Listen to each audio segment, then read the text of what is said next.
there, I'm Christine Dunbar from SpeechModification.com, and this is my Smart American Accent Training. Welcome to our Word of the Day series, where we talk about pronunciation of American English words. These words have all been requested by you, the viewer. If you have a request, please feel free to leave it in the comments of this video or any of my videos, and I'll add it to my list. Today's word that was requested about a month ago, maybe 6 weeks ago, was the word directly. If you don't hear your word directly after you ask for it, it's simply because I have a long list now and I'll be coming to it.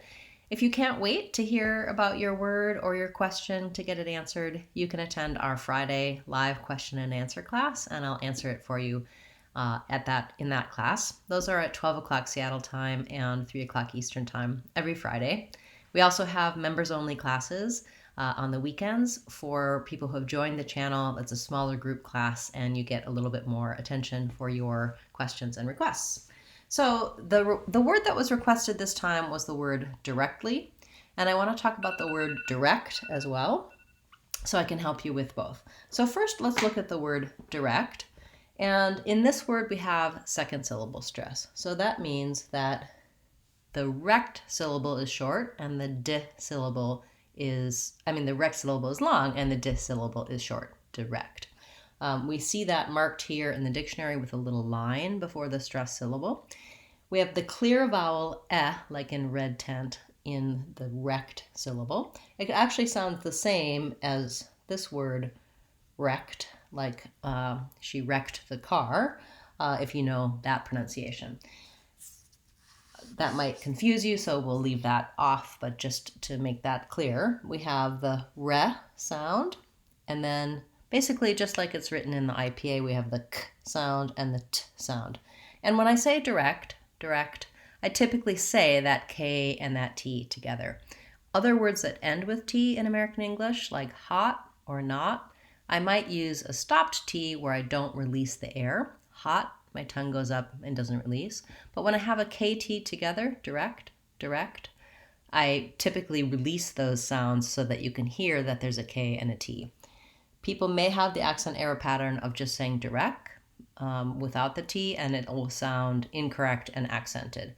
Incorrect is another example, correct, direct, of that KT sound. So watch that both your K and your T sound are there in the word direct.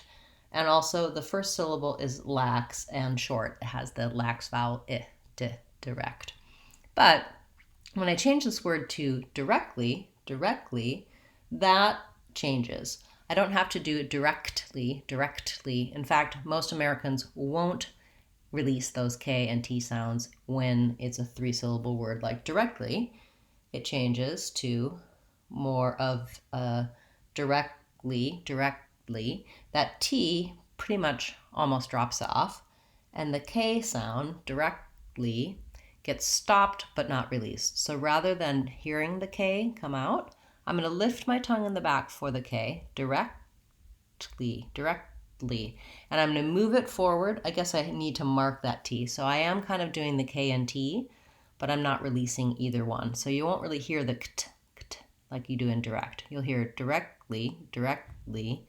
I'm lifting my tongue, stopping the air kind of far back in my mouth, and then moving right to my L with the front tongue. That's where it releases. So it's kind of tricky and challenging to do it this way. It's okay to say directly, like you did with direct, and to put that additional sound on, but it will sound a bit accented. So if you're wondering why you don't hear that when Americans are talking, it's because we don't really release these Ks and Ts. We mark them, lift our tongue for them, and then move right into the L sound. Once I can say direct and directly by themselves, then I want to start trying to use them in some short phrases so I can do it more easily in my everyday speech. I try to give you a direct answer when you ask me a question. I will be with you directly on your request, or it may be less directly now that I have so many requests to get to. So I apologize for the wait time, but it's been wonderful to have so many great suggestions from you. It helps me know what topics to cover in my classes, what new videos to make, and it gives me good insight for what's challenging for you as a non-native speaker working on your American English pronunciation. Or I should say also a native speaker, because we do also have some native speakers checking pronunciation with the channel. So thank you so much. I look forward to seeing you in tomorrow's Word of the Day class, as well as on Friday in our free question and answer class. I'm Christine Dunbar from SpeechModification.com. Remember, if you want to sound American, you can do it. SpeechModification.com. Bye, guys. See you tomorrow.